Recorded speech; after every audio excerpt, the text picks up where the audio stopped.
Des notes de piano.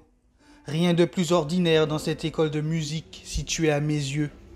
Pourtant, l'établissement s'adapte à la période sanitaire actuelle. Ici, le port du masque est obligatoire, une mesure presque impossible à respecter lorsqu'il s'agit surtout de chanter.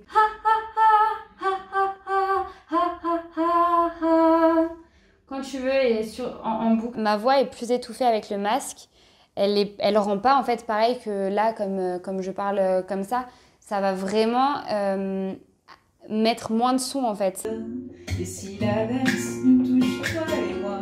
Quand je leur dis articule, ils aiment bien voir comment je fais, mais du coup là, avec le masque, ils peuvent pas voir. Enfin concrètement, ils n'ont pas d'exemple visuel.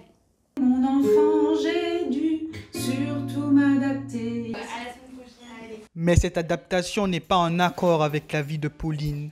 Également artiste-interprète, elle connaît aujourd'hui un manque cruel d'inspiration.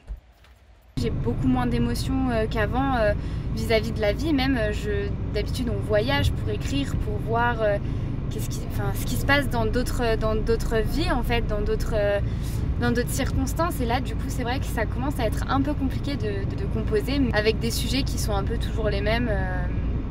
Il y a moins d'inspiration. Autre problème, les cours à distance. Cette pratique ne risque pas d'inspirer davantage la professeure de chant, qui regrette le manque de relations humaines qu'elle entretient avec ses élèves. Vraiment, en fait, le cours de chant en visio, c'est 30 minutes et après l'élève éteint et on finit, on n'a plus d'autres contacts.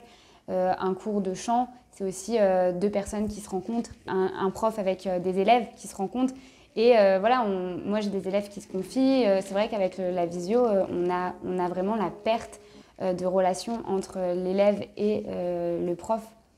Ce relationnel, Pauline l'obtient principalement au sein de son studio, là où elle prépare son tout premier projet musical. Une jolie parenthèse dans un quotidien bien difficile.